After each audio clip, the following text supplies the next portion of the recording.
तो rational number क्या है? Any number which can be expressed in the form of p by q where q is not equal to 0 such that p comma q belongs to integer। Symbol का meaning समझ गए थे कि इसको क्या बोलते हैं? वेयर। इसे क्या बोलते हैं? Belongs to. इसे क्या बोलते हैं? That is.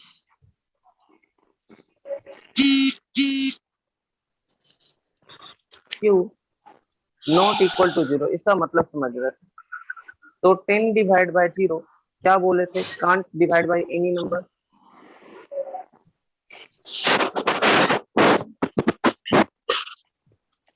और बोल रहे थे हाँ यहाँ से आना है अपने को। तो 10 डिवाइड बाय 0, तो किसी दुकान वाले भैया के पास में गए और बोले कि भैया 10 केजी चीनी पैक कर दो, और हर बैग में क्या पैक करना? 0.0000000 डॉट डॉट डॉट 1 ग्राम। तो दुकान वाले को इसको आप 1000 भी केजी बोल दीजिए कि आप इसको क्या करना, 1000 केजी को पैक करना है। कितना पैक करना? हर पैक में इतना।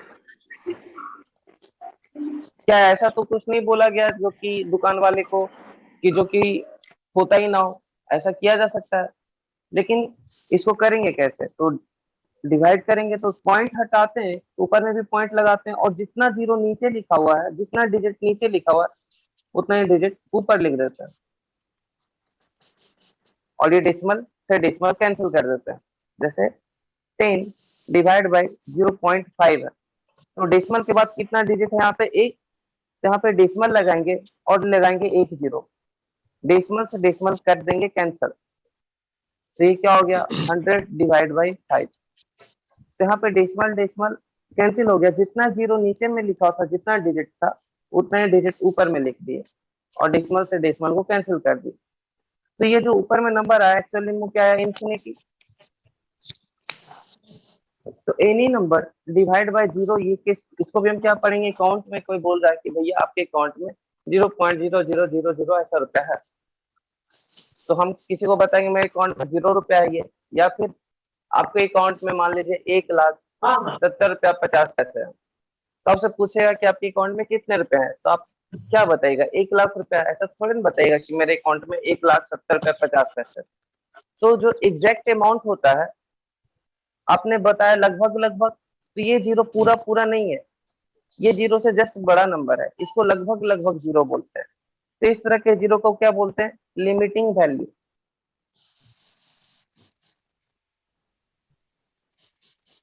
क्या बोलते हैं इसे? Limiting value. ये जीरो एग्जैक्ट नहीं है, ये जीरो पूरा नहीं है, लेकिन ये जीरो पूरा था, जीरो आदमी, इसमें कोई डेसिमल नहीं हो सकता, कुछ हो नहीं सकता। तो जो नंबर पूरा हो जाता है उसको बोलते हैं एब्सोल्यूट वैल्यू।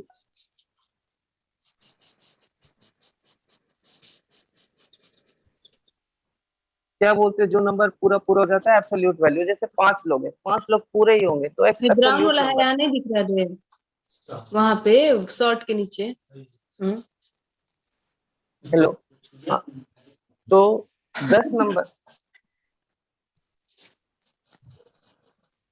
तो अपने पास नंबर है,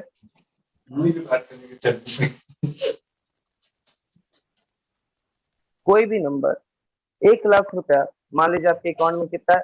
10,007 रुपया 50 पैसा। आपसे कोई पूछा आपके अकाउंट में कितना है, तो आपने अपना बैंक स्टेटमेंट उसे दे दिया कि मेरे अकाउंट में इतना है, तो आपने उसे क्या बताया? Absolute value. तो ये क्या होता है? ट्रू वैल्यू होता है।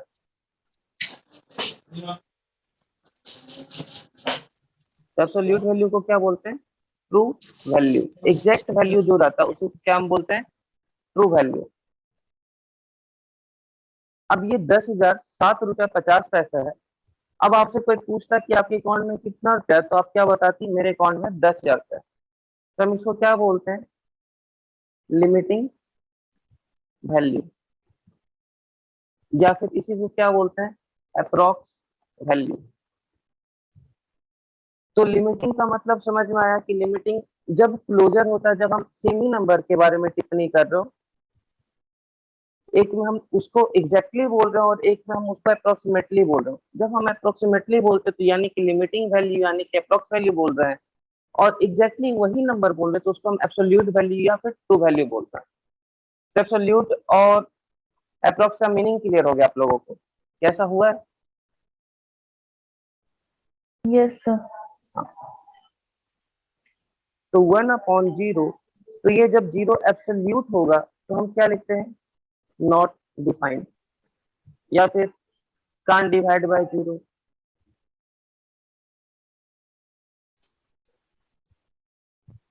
लेकिन ये जीरो जब लिमिटिंग हो जाता है, लगभग लगभग जीरो की बात कर रहे हैं, एग्जैक्टली जीरो के बारे में बात नहीं कर रहे हैं, तो इसका सॉल्यूशन हो जाता है इंफिनिटी। तो इसका जरूरत कंसेप्ट का हमें पड़ता है, ट्रिगोमेट्री पढ़ते उस समय भी पड़ता है, अलजेब्रा पढ़ते उस समय भी पड़ता है, ये बहुत इंपॉर्टेंट होता है। तो इस बात का ध्यान रखेंगे कि नीचे में जब एब्सोल्यूट आ रहा है तो हम उस क्वेश्चन को सॉल्व ही नहीं करते जब नीचे में एग्जैक्टली इक्वल टू जीरो आ रहा है। किसी क्वेश्चन में बोल दिया 1/x और x के बारे में बोला ही नहीं कि x not equal to zero है, तो हम इस क्वेश्चन को करेंगे नहीं जब तक ये डिफाइंड नहीं किया रहेगा। तो कभी भी क्वेश्चन लिखा हुआ देखती होंगी तो 1/x-3 लिखा हो रहता है, तो यहाँ पे बगल में लिखा हो रहता होगा x नॉट इक्वल टू 3।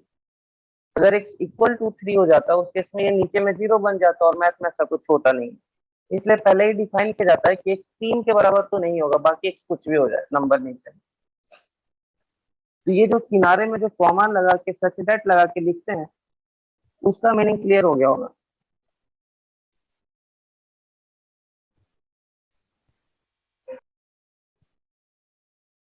नहीं भी हो तो इसे अपने को भी कोई जरूरत नहीं है और फिर से सीखेंगे।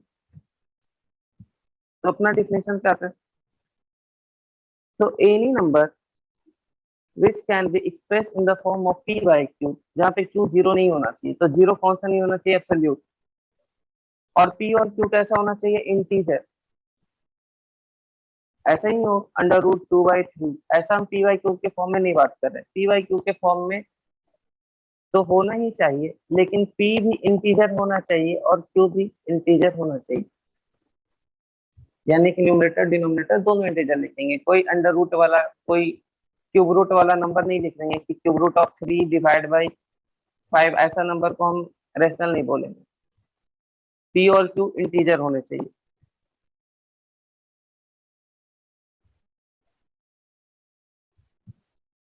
तो देखते हैं 1/2 एक इंटीजर है, 1/3 p, इसमें भी p इंटीजर है, q भी इंटीजर है, p भी इंटीजर है, q भी इंटीजर है, और ये दोनों p बाई q के फॉर्म में लिखा हुआ भी है।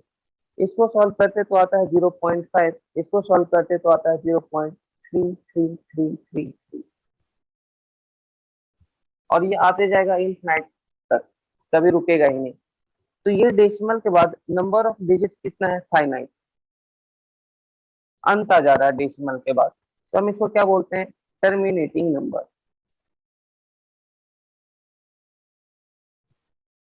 Decimal number. अब इसमें डेसिमल के बाद जो डिजिट है वो क्या है? एक पैटर्न है 3 का, जो कि क्या कर रहा है? बार बार रिपीट कर रहा है। दूसरा एग्जांपल से समझते हैं, 1 2 1 2 1 2 1 2 1 2। ये एक पैटर्न है 1 2 का, जो कि क्या कर रहा है? बार बार रिपीट कर रहा है। हम सब हमेशा क्या लेते हैं? फंडामेंटल वाला नंबर, ये नहीं लेते 0.33, ये नंबर रिपीट कर रहा है। हम सबसे स्मॉलेस्ट नंबर को लेते हैं जो कि रिपीट कर रहा है, इसमें भी 1 2 1 2 भी रिपीट कर रहा है। तो हम 1 2 1 2 को नहीं देखेंगे कि 1 2 1 2 रिपीट कर रहा है, सबसे स्मॉलेस्ट नंबर का पेयर देखेंगे जो कि रिपीट कर रहा है, उसी को समझ लेंगे कि ये हमारा रिपीटिंग पैटर्न है। तो जिसके ऊपर रिपीट करता है उसको लगा देते ऊपर में बात। तो ऊपर वाले नंबर को जब देखते हैं तो हम इसको बोलते हैं रिपीटिंग नंबर, और जब बार लिखा रहता है इसी को बोलते हैं रेकरिंग नंबर। तो जिस किसी भी नंबर में रिपीटिंग पैटर्न यानी कि नंबर के ऊपर में बार दिखाई दे तो वो नंबर कैसा होगा? हमारा रेशनल नंबर होगा। तो रेशनल नंबर कभी एक साथ टर्मिनेट या रिपीट नहीं कर सकता, जो रिपीट करेगा वो टर्मिनेट नहीं करेगा, ये तो इन्फिनाइट तक जाएगा, और जो टर्मिनेट कर जाएगा उसका रिपीट होने का कोई मीनिंग नहीं। तो रेशनल नंबर क्या होगा, आइदर टर्मिनेटिंग होगा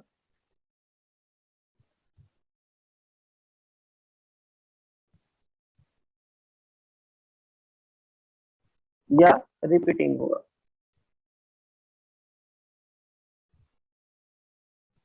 तो जो नंबर या टर्मिनेट करे या रिपीट करे उसको हम क्या बोलते हैं, रेशनल नंबर।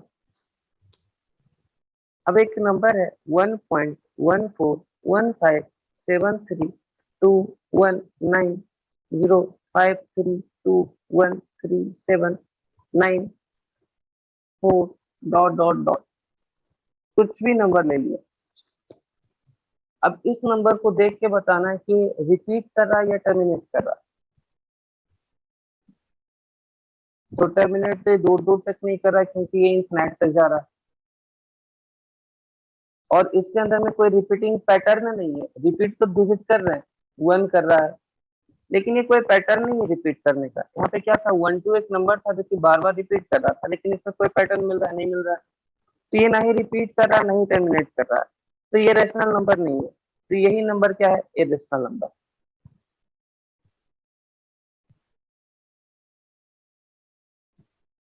तो आइदर के जगह बस नाइदर लिखना है, neither terminating not repeating number is called irrational.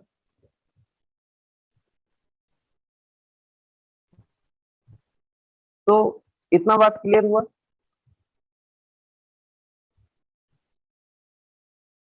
Hello, Yes, no.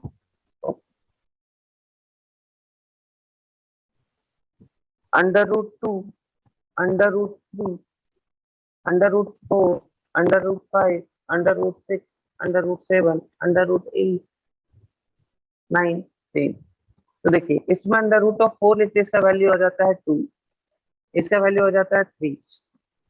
ये सब जब कुछ नहीं लिखा रहता इसका मतलब ये स्क्वायर रूट लिखा हुआ है, 2 लिखा हुआ है जब कुछ नहीं लिखा रहता, तो इसका वैल्यू आ जाता है 2।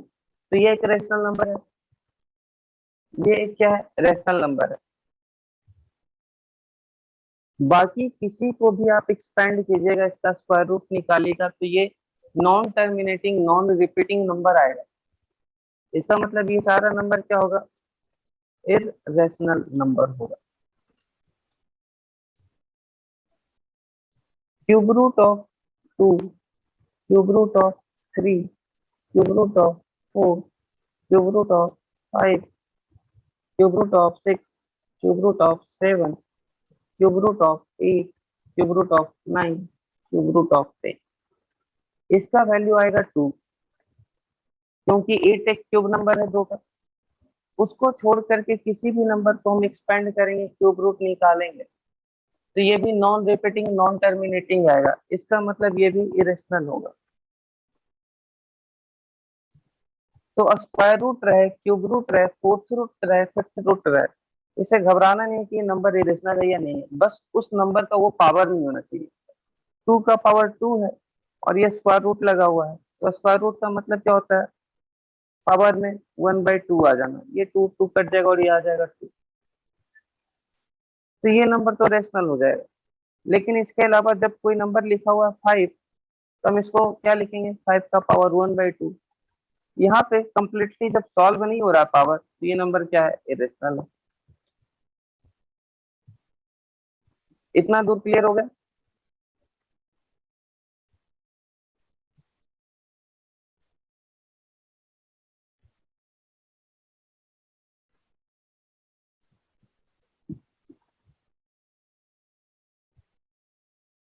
फिर आता है रियल नंबर, वास्तविक संख्या। तो रियल नंबर क्या है, जिस भी नंबर को नंबर लाइन के ऊपर में ड्रॉ किया जा सके। Any number which can on number line. जिस भी किसी भी नंबर को नंबर लाइन के ऊपर ड्रॉ कर सके उसको क्या बोलते हैं, रियल नंबर बोलते हैं।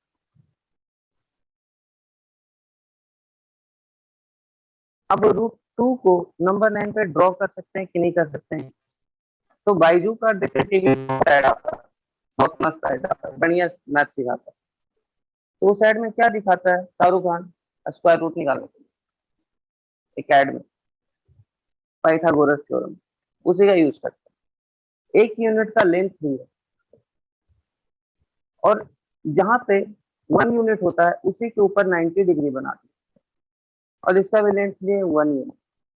इसको इस तरीके से ज्वाइन करते हैं तो ये आ जाता है √2, इसका स्क्वायर प्लस इसका स्क्वायर। क्या लिखते हैं Pythagoras theorem, hypotenuse equal to under root P square plus B square.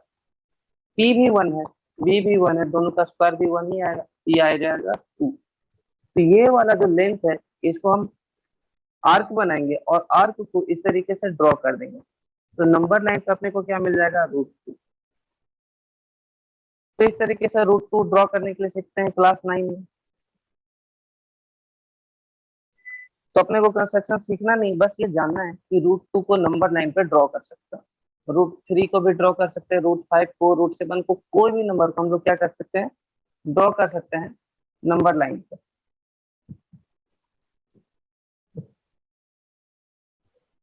तो any number which can be drawn on number line. तो √2 का मेजरमेंट हम लोग नंबर लाइन पे ले सकते हैं, तो 2 प्लस √2 को भी ले सकते हैं।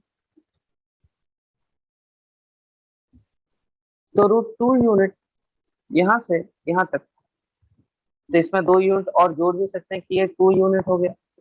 तो टोटल लेंथ क्या मार्क करेगा, 2 प्लस √2। तो रियल नंबर क्या है, कॉम्बिनेशन हो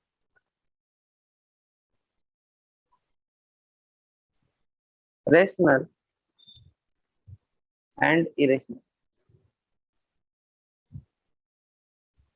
तो कभी भी आपको रेशनल और इरेशनल का कॉम्बिनेशन कुछ भी दिखाई दे,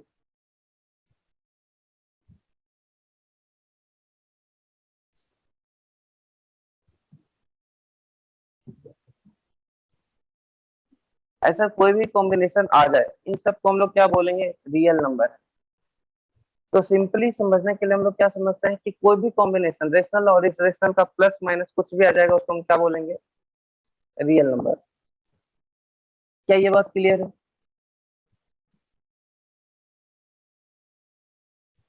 हेलो, Yes, sir.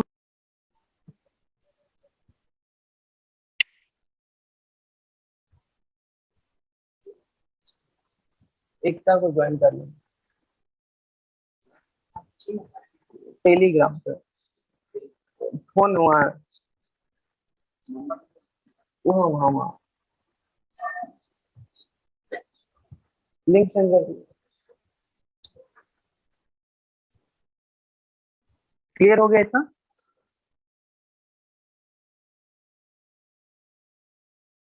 देखिएगा फिर वो क्या होता है, इमेजिनरी नंबर। तो रियल नंबर है जहाँ पे भगवान है वहां पे भूत प्रेत का भी होता है साया। तो रियल नंबर वास्तविक नंबर है, तो काल्पनिक नंबर भी होगा। तो काल्पनिक नंबर वो है जिसको हम नंबर लाइन के ऊपर रिप्रेजेंट नहीं कर सकते। तो वो कौन सा नंबर होता है, अंडर रूट के अंदर में माइनस लिखा हुआ नंबर। ये कैसा नंबर होता है, इमेजिनरी नंबर। इसको हम कभी भी नंबर लाइन के ऊपर रिप्रेजेंट नहीं कर सकते। क्या बोलते हैं, any number which can not be express on number line, इसको क्या बोलते हैं, इमेजिनरी नंबर।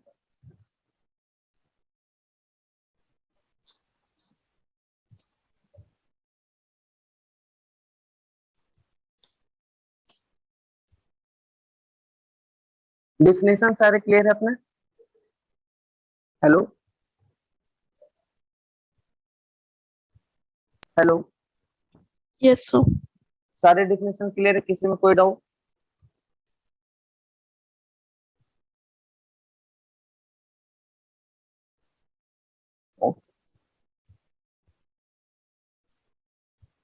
तो हम पढ़े थे फैक्टर।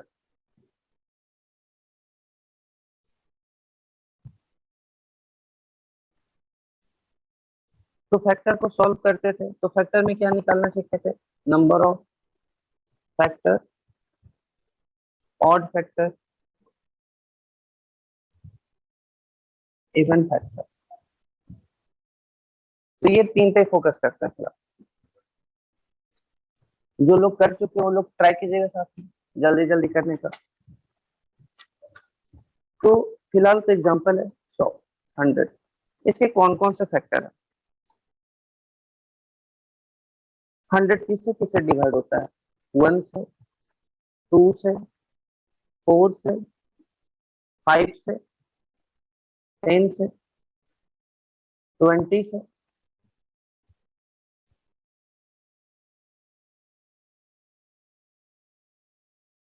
25 से, 50 से, 100 से। तो 100 के फैक्टर मैंने लिख दिए। 100 के जितने भी फैक्टर आ रहे थे, तो 100 के कितने फैक्टर काउंट हुए?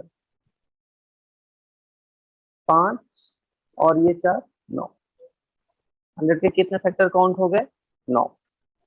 तो अब 100 का फैक्टर बताना है, नंबर ऑफ फैक्टर। ये तो ऐसे लिख कर बता दिए 100 का, लेकिन अगर 200 का, 2000 का बताना रहेगा तो इस तरह से बताते नहीं है। तो इसको कैसे बताते हैं? 2000 का लिखना हो तो 100 का फिर से समझते हैं कि 9 आया कैसे। इसको हम लोग बिना काउंट किए कैसे निकालें? तो 100 का फैक्टराइजेशन करते हैं। क्या होता है? 2 का स्क्वायर इंटू 5 का स्क्वायर। तो 2 का स्क्वायर, तो इसका फैक्टर क्या क्या है? ये 2 का स्क्वायर किससे किससे डिविजिबल है? 2 का पावर 0 1 से, 2 का पावर 1, 2 का पावर 2, यही है। इसको थोड़ा सा डालिए।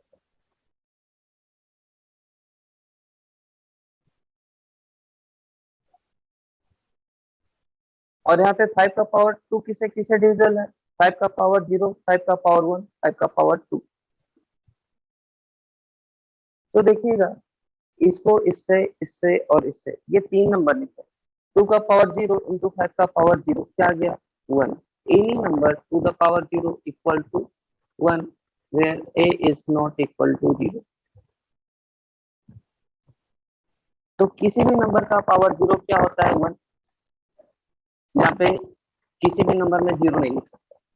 तो 2 का पावर 0 इंटू 5 का पावर 0 क्या आ गया? 1 आ गया। 2 का पावर 0 इंटू 5 का पावर 1 5 आ गया, और ये 25 आ गया। इसी तरह से 3 नंबर यहाँ से लिख सकते हैं। तो ये क्या हो जाएगा? 3 नंबर।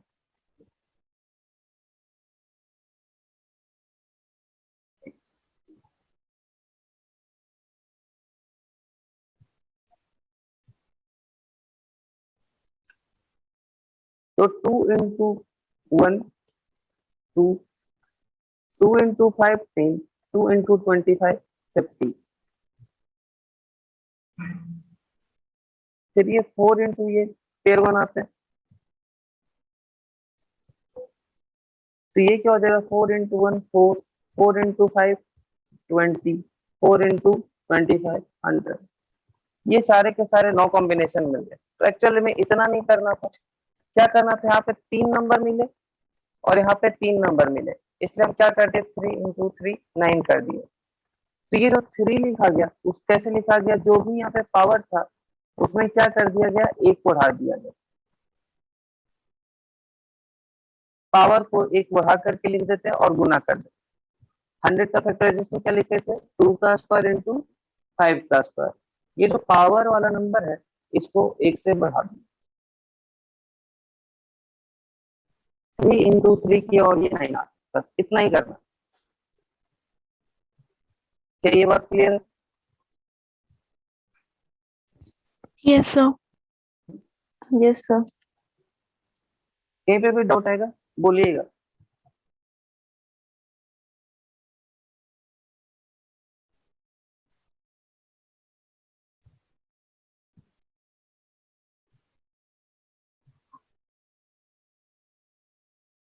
तो 100 का नंबर ऑफ ऑड फैक्टर निकालो। चलिए पहले इवन फैक्टर,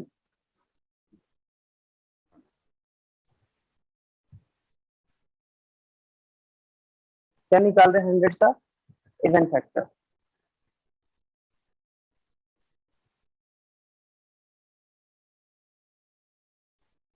तो 100 का फैक्टराइजेशन किए तो क्या आ गया, 2 का स्क्वायर इंटू 5 का पावर 2।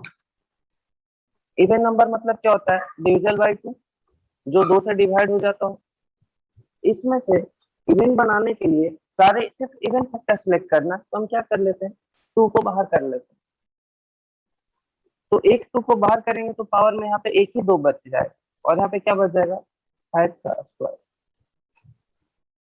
पावर को यहाँ पे 1 से बढ़ा करके लिख देंगे 2, यहाँ पे 1 से बढ़ा करके लिख देंगे 3, 3 2 जा 6।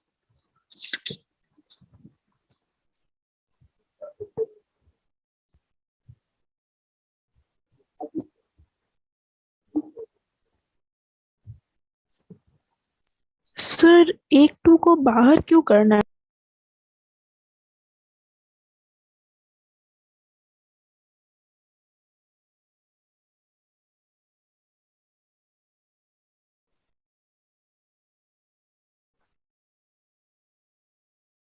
हंड्रेड का नंबर ऑफ ऑड फैक्टर बताना। तो 100 का फैक्टराइजेशन क्या है, 2 का स्क्वायर 5 का स्क्वायर। तो ऑड फैक्टर में सिर्फ ऑड नंबर ही रखते हैं, ये इवन नंबर है, इसको काट दी। ऑड नंबर में इवन नंबर को कोई जरूरत नहीं है। अब जो ऑड नंबर बच गया सिर्फ उसी का पावर को रेज कर, क्या आ गया 3। तो नंबर ऑफ ऑड फैक्टर कितना हो गया 3। या तो नंबर इवन होता है या तो नंबर ऑड होता है। तो 6 इवन नंबर हो गए तो 3 ऑड नंबर हो गए। क्लियर है ये? सर इवन फैक्टर समझ में नहीं आया। हाँ, इवन फैक्टर में मैंने थोड़ा सा और स्पीड को इंक्रीज कर दिया है, जो मैंने वीक में समझा था उससे, ये मैंने नहीं बताया था क्लास में, देखिएगा। जैसे मान लीजिए 600 छोटा ही नंबर ले, 100 ही अपने पास में। तो 100 का फैक्टराइजेशन किया तो क्या आ गया, 2 का स्क्वायर इंटू 5 का स्क्वायर। इवन नंबर मतलब क्या होता है, जो नंबर 2 से डिविजल है तो इसको ऑलरेडी हम 2 से डिवाइड कर देते हैं, तो जो नंबर बच जाएगा वो क्या बच जाएगा, सिर्फ इवन नंबर ही बच जाएगा।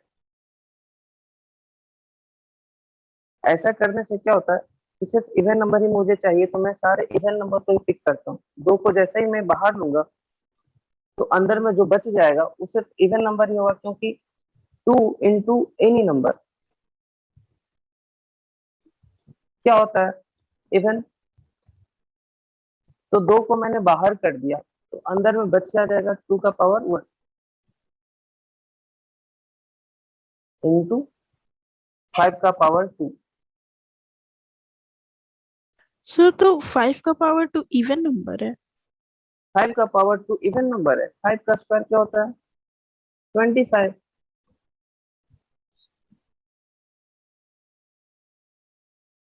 हम 2 के पावर 1 को बाहर किए, तो ये जो अंदर में इतना नंबर बच गया, ये कुछ भी हो सकता है, ये इवन हो जाए ऑड हो जाए मुझे फर्क नहीं पड़ता, लेकिन एनी नंबर में याद है, और उसको 2 से मल्टीप्लाई कर रहे हैं तो इवन नंबर ही आएगा।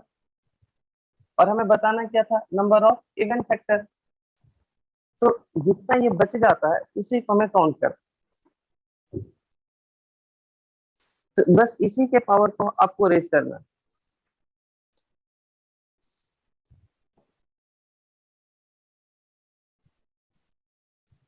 देखिए दूसरा मेथड जो क्लास में सीखे थे वो क्या था, 2 का स्क्वायर 5 का स्क्वायर, टोटल फैक्टर निकाल लिए, 3 किए, और ये total factor minus odd factor. हाँ, तो ये नहीं ना है ना, ऑड फैक्टर निकालने गए थे तो 5 का स्क्वायर लिखे, है ना। तो इसमें क्या किए थे, ऑड फैक्टर निकालने के लिए इवन नंबर काट दिए, जो ऑड नंबर बच गया उसी का पावर को इंक्रीज कर दिए, तो 3 इंटू 1 3 ही रह गया। तो इवन फैक्टर बराबर क्या किए, total factor minus odd factor, 9 - 3 = 6 है ना। yes sir. तो ये वाला मेथड आपने क्लास में पूछा था, डायरेक्टली कर सकते हैं क्या? डायरेक्टली इवन फैक्टर निकाल सकते हैं, तो Yes डायरेक्टली sir. निकाल रहे हैं। हाँ, तो डायरेक्टली निकालना होगा कभी भी इवन फैक्टर बिना ये लॉन्ग मेथड लगाए हुए, तो क्या करना होता है, इवन नंबर बोल रहा है ना, तो number of factor which is divisible by 2, even का मतलब यही हो गया। तो 2 को हम क्या कर लेंगे, बाहर कर लेंगे। एक 2 को बाहर किए तो एक 2 अंदर रह गया, और क्या रह गया, 5 का स्क्वायर। तो यहाँ पे जो भी नंबर बच गया उसके पावर को क्या किए, एक इंक्रीज कर दिए।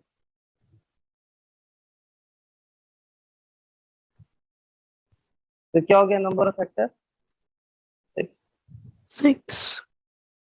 क्लियर हुआ। Yes sir. हाँ, ए पे देखिए एक चीज और दिखा,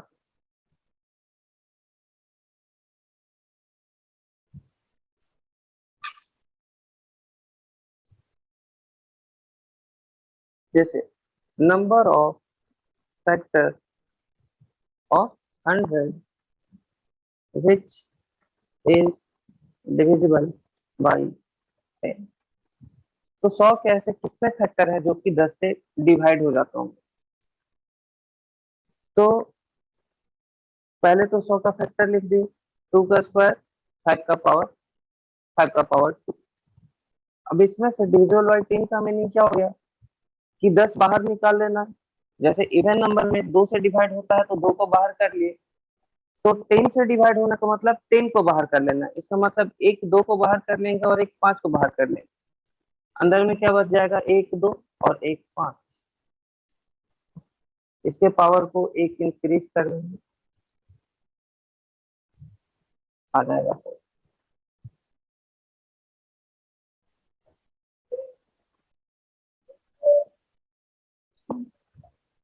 देखिए थोड़ा सा स्पीड बढ़ रहा होगा पहले से कल तक जितना किए थे उसमें से थोड़ा सा ये ज्यादा जल्दी काम कर रहा है।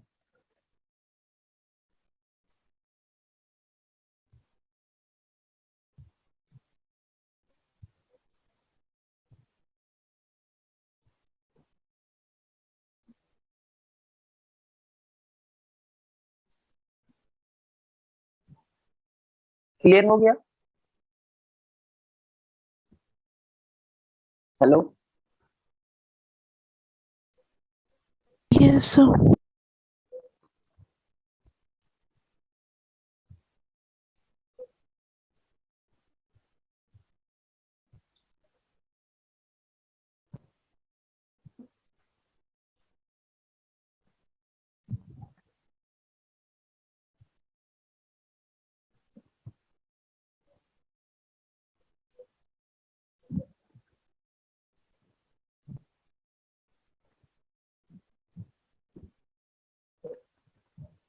ऐसा क्वेश्चन दिया हुआ है, तो इसको कैसे सोल्व करें। नंबर ऑफ फैक्टर ऑफ कोई नंबर को लिखा ही नहीं और ऐसे लिख दिया नंबर यही है आपके पास, तो हम इसको कैसे करेंगे।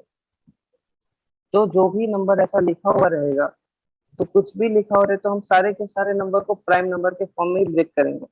तो 6 लिखा हो तो 6 को क्या करेंगे, 2 × 3 और पावर में क्या लिखेंगे, 3। तो 2 का पावर 3 × 3 का पावर 3, इसको ब्रेक करेंगे तो ये क्या हो जाएगा, 2 का पावर 3, 3 का पावर 3। तो 2 कितने बार आया, 6 बार। 3 कितने बार आया, 6 टाइम्स। और ये जो लिखा हुआ नंबर इसको हम क्या करेंगे, एक इंक्रीज कर देंगे। नंबर ऑफ फैक्टर कितना आ जाएगा, 49।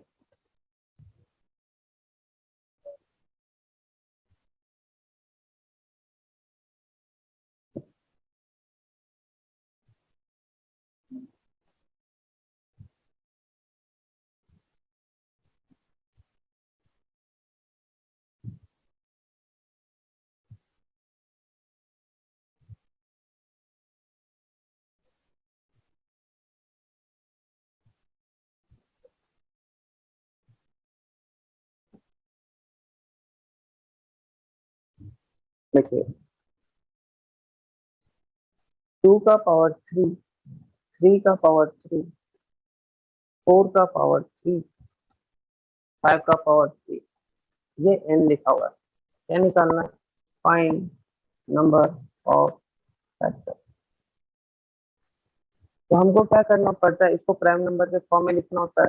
4 एक प्राइम नंबर नहीं है, तो 4 को हम पहले प्राइम नंबर के फॉर्म में लिखेंगे। तो 4 का मतलब क्या होता है? 2 का स्क्वायर, और इसके ऊपर लिखा हुआ है पावर 3।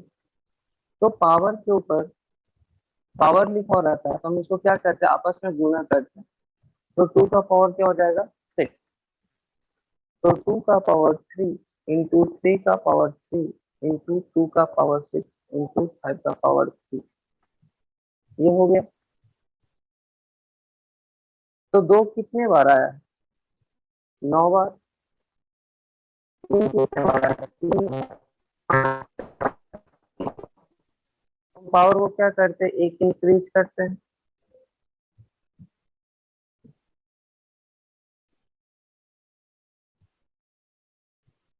और मल्टीप्लाई करते हैं। नंबर ऑफ फैक्टर कितना आ गया? 160 हो गया।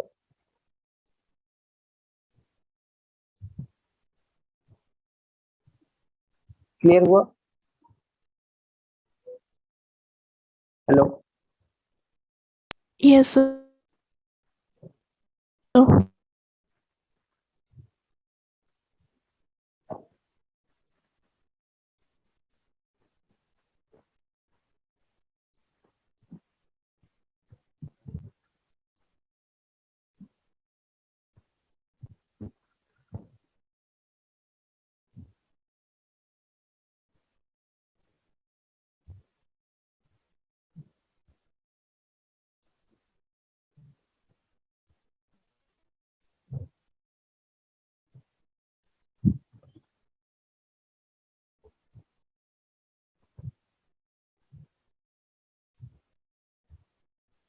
ऐसा लिखा हुआ है। तो इसमें 2 का पावर 7 लिखा हुआ है, 3 का स्क्वायर लिखा हुआ है, और 5 का स्क्वायर लिखा हुआ है। किससे डिविजन होने के लिए बोल रहा है? 8 से। इसमें से क्या कॉमन ले लेंगे? 8। 8 का मतलब क्या होता है? 2 का पावर 3 कॉमन ले लेंगे। अंदर में क्या बच जाएगा? 2 का पावर 4, 3 का स्क्वायर, 5 का स्क्वायर। ये क्या? इसी को इंक्रीज करेंगे।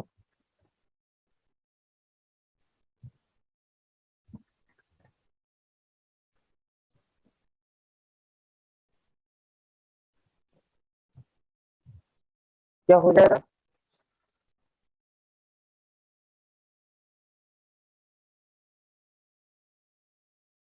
जिस नंबर से डिवाइड करने बोल रहा है उस नंबर को हम बाहर ले आए। जो बच जाएगा अंदर में number, which are perfect square, जो कि क्या है? परफेक्ट स्क्वायर है। तो हम लोग क्या निकाले थे? ऐसे ही करके निकालते थे। परफेक्ट स्क्वायर होने के लिए कौन सा नंबर चाहिए? तो 2 का पावर 0 4 तक एक्सपेंड करते थे। तो इसमें स्क्वायर नंबर कौन सा है? ये। इसका मतलब कौन सा नंबर लिख रहे थे स्क्वायर के लिए? 2 का पावर वाला। 024, 034, 024, ये लिख रहे थे ना। तो ये 3 नंबर यहाँ, 3 नंबर यहाँ, 3 नंबर यहाँ, 3 3 3 मल्टीप्लाई कर रहे, लिख दिए 27, है ना। तो इसका करेक्ट दूसरा पार्ट ऐसे समझिएगा कि हम क्या बोले कि दो स्क्वायर नंबर को गुना करेंगे तो जो मिलेगा वो भी क्या होगा? एक स्क्वायर नंबर ही होगा, Yes, sir. है ना। तो हम यहाँ पे जो चूज कर रहे हैं वो स्क्वायर नंबर ही चूज करना शुरू करते हैं। तो 2 का पावर 4 लिखा होता है, तो 2 का स्क्वायर के ऊपर पावर 2 लिख दिया। 3 का स्क्वायर के ऊपर में पावर 2 लिख दिए। 5 का स्क्वायर उसके ऊपर पावर 2 लिख दिए। अब ऐसा, ये भी एक स्क्वायर नंबर है, ये भी एक स्क्वायर नंबर है, ये भी एक स्क्वायर नंबर है। अब इसको मल्टीप्लाई करेंगे तो सारे स्क्वायर नंबर ही मिलेंगे। तो पावर में क्या था? 2 था, इसको इंक्रीज किए 3, इसको इंक्रीज किए 3, इसको इंक्रीज किए 3। 3 इंटू 3 इंटू 3 27, ये आया। Yes, sir. ये देखिए दूसरा क्वेश्चन था। Find the number of factor of 2 का पावर 7, 3 का पावर 8, 5 का 9 which are perfect cube. Yes sir. तो हम ऊपर में क्या कर देंगे, स्क्वायर क्यूब वाला नंबर लिखेंगे 2 का पावर 3, तो कहां तक जाता होगा 3 वाला, 6 तक ही जाएगा। 7 जो 2 का पावर 1 बचेगा, ये क्यूब नंबर तो बनाएगा ही नहीं, तो इस नंबर को हम लेंगे ही नहीं। तो 2 का पावर 3 का पावर क्या लिख देंगे 2, ये 7 की जगह पे हम क्या लेके आ जाएंगे 6, क्योंकि 7 का कोई रूल नहीं है। उसी तरह से यहाँ पे 3 का पावर 8 लिखा हुआ, तो हम 3 का क्यूब लिखे, क्यूब नंबर है, उसके ऊपर पावर क्या लिखेंगे 2, 3 का स्क्वायर बचेगा, ये क्यूब नंबर नहीं है, तो क्यूब नंबर नहीं है तो उससे हमको कुछ मिलना भी नहीं। अभी क्या लिखा हुआ 5 का पावर 3 और उसके ऊपर लिख देंगे पावर 3। ये पावर को एक एक इंक्रीज किए, तो ये 3, ये 3 और ये 4, कितना हो गया 36। ठीक है, पीछे थोड़ा सा और समझिएगा।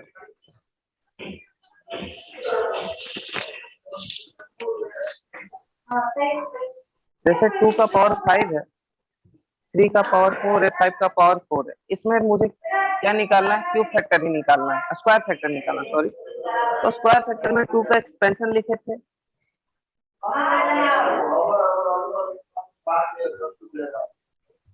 तो 2 का एक्सपेंशन लिखे, स्क्वायर नंबर क्या मिला, ये और ये वाला नंबर क्या फालतू में लिखा हुआ है, आगे जाने का कोई मीनिंग नहीं बनता। मैं यहाँ पे क्या लिखूंगा 2 का स्क्वायर के ऊपर में पावर 2, ये जो आगे बच जा रहा हो मेरे किसी काम का नहीं है। सर अगर यहाँ पे 2 का पावर 6 रहता तो क्या लिखता? तो 2 का पावर 3 लिखते फिर ये, जब जैसे 6 लिखो ना, जितने बार परफेक्टली ये डिवाइड कर रहा हूँ वही पावर में लिख देंगे। जैसे 5 है तो 2 से डिवाइड कर रहे परफेक्टली, कितने बार में डिवाइड कर रहा है, 2 बार में, तो हम ये 2 लिख देंगे। ठीक है, यस सर। देखिए यहाँ पे वही कर रहे हैं, यहाँ पे 7 लिखा हुआ और मुझे क्या बोल रहा है 3, तो 3 से 7 कितने बार में डिवाइड हो रहा है, 2 बार में, तो यहाँ पे मैंने क्या लिखा है 2। यहाँ पे क्या लिखा हुआ 8, 3 से 8 कितने बार में डिवाइड हो रहा है 2 टाइम्स में, तो मैंने लिखा 2।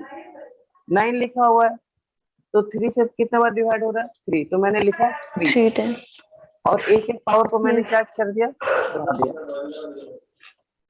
तो एक एक बढ़ा दिया तो क्या हो गया 36। Yes sir.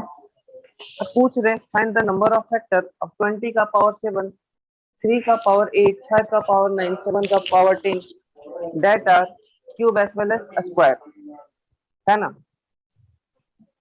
तो cube as well as square का मतलब जो नंबर स्क्वायर है वही नंबर क्यूब होना चाहिए, इसका मतलब स्क्वायर नंबर ही क्यूब भी होना चाहिए। इसका मतलब a का पावर 2 के ऊपर पावर क्या लिख देंगे 3, तो नंबर क्या हो जाएगा a का पावर 6। तो जो स्क्वायर में ढूंढ रहे थे क्यूब में ढूंढ रहे थे, तो किसमें ढूंढेंगे पावर 6 में ढूंढेंगे। यस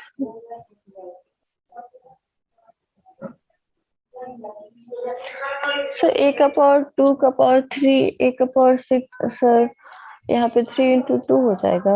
हाँ, power to the power multiply होता है, पावर के ऊपर पावर लिखा रहेगा तो हम क्या करेंगे मल्टीप्लाई कर देंगे। जैसे स्क्वायर लिखा हुआ है, इसके ऊपर पावर 3 लिखा हुआ है, इसका मतलब 2 का स्क्वायर कितने बार लिखा हुआ है 3 टाइम्स लिखा हुआ है, 3 टाइम्स। तो 2 कितने बार लिखा हुआ है एक्चुअली 6 टाइम्स, यस सर। है ना। तो पावर को क्या करते हैं, पावर टू द पावर होता है उसको मल्टीप्लाई करते हैं। Okay sir. अब देखिए फैक्टराइजेशन में हम क्या सीखे हैं कि सारे नंबर क्या होने चाहिए, प्राइम नंबर के फॉर्म में होने चाहिए, लेकिन ये कैसा नंबर है, कंपोजिट नंबर है।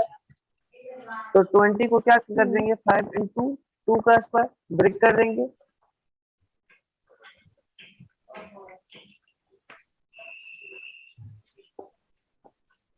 अब ये पावर जो लिखा हुआ उसको हम फिर से ब्रेक करेंगे, 5 का पावर 7, 2 का पावर 14, 3 का पावर 8, 5 का पावर 9, 7 का पावर 10। तो 5 यहाँ पे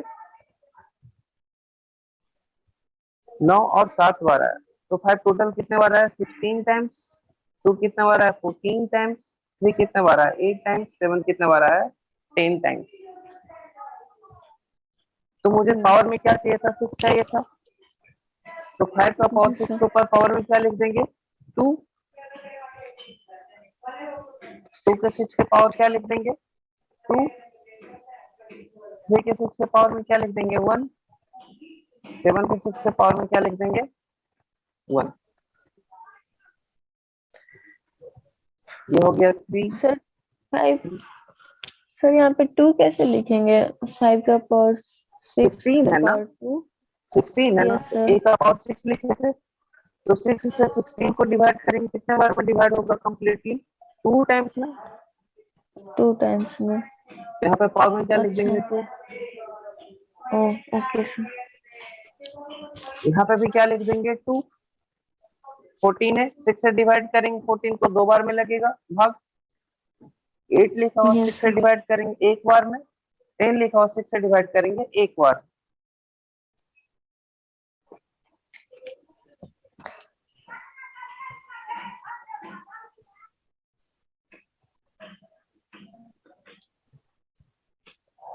तो 3 इंटू 3 9, 9 इंटू 4 कितना हो गया 36, क्या ये आ गया? 36। यस। तो यहीं पे ये नंबर लिख दिए, 20 की जगह पे बस 2 लिख दिए, सिंपल कर दिए। इसमें बताना था square as well as cube, तो a का पावर 2 इंटू a का पावर 3 लिखा, a का पावर 6 लिखा हुआ है, यस सर। तो 2 का पावर 6 का पावर 1 लिख देंगे, पावर 7 है तो एक बार में, यहाँ पे भी एक बार में जाएगा, 8 लिखा हुआ है 8 डिवाइड बाई 6, यहाँ पे 9 लिखा हुआ है 6 से डिवाइड करेंगे एक बार में, यहाँ पे 10 लिखा हुआ है ये भी एक बार में, हर किसी को एक एक बढ़ा देंगे, 2 इंटू 2 इंटू 2 इंटू 2 कितना हो गया 16। सर अगर 2 का पावर 6 ही रहता है यहाँ पे तो क्या लिखते हैं? 2 का पावर 6 ही रहता तो भी यही रहता, ये पावर कब बढ़ता अगले बार जब 2 का पावर 12 होता, तो हम क्या लिखते हैं 2 का पावर 6 का पावर 2। 2। Yes sir. अगले बार कब बढ़ता जब ये लिखा रहता है 18।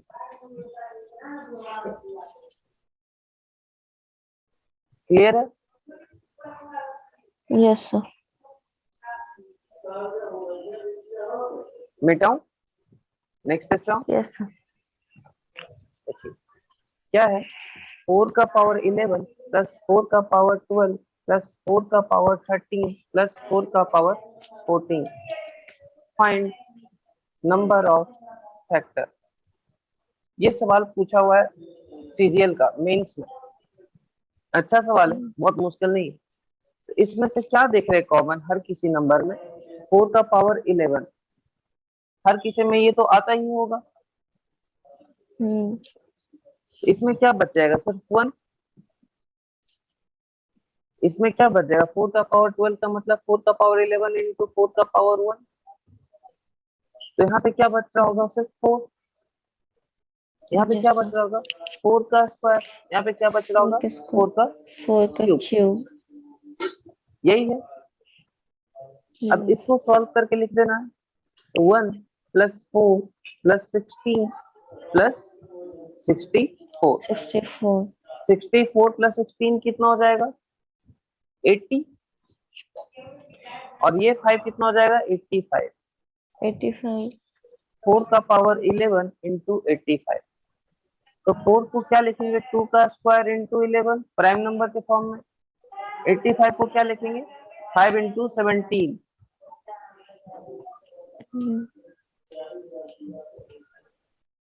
नंबर ऑफ फैक्टर निकालना था।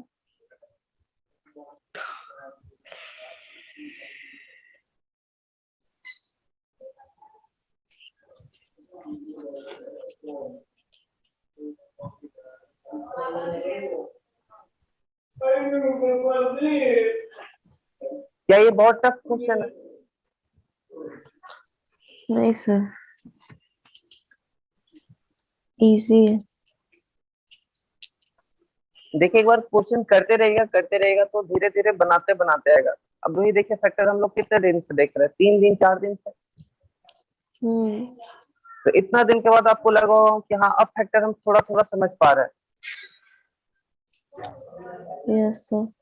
तो यहाँ पे हम लोग का प्रिपरेशन शुरू होता है। जैसे होता है ना कि हम प्रैक्टिस अब जितना ज्यादा करेंगे, क्योंकि क्वेश्चन फैक्टर का एंड नहीं होने वाला है। इसमें प्रोडक्ट ऑफ फैक्टर पूछ सकते हैं, सम ऑफ रेसिप्रोकल ऑफ फैक्टर पूछ सकता है, कुछ भी पूछ सकता है। तो क्वेश्चन का एंड नहीं होने वाला। लेकिन अब क्या है कि हम अडॉप्ट कर चुके फैक्टर के कंसेप्ट से कि फैक्टर में एक्चुअली है क्या, कंसेप्ट क्या है। तो अब जितना ज्यादा हम प्रैक्टिस क्वेश्चन बनाएंगे उतना ज्यादा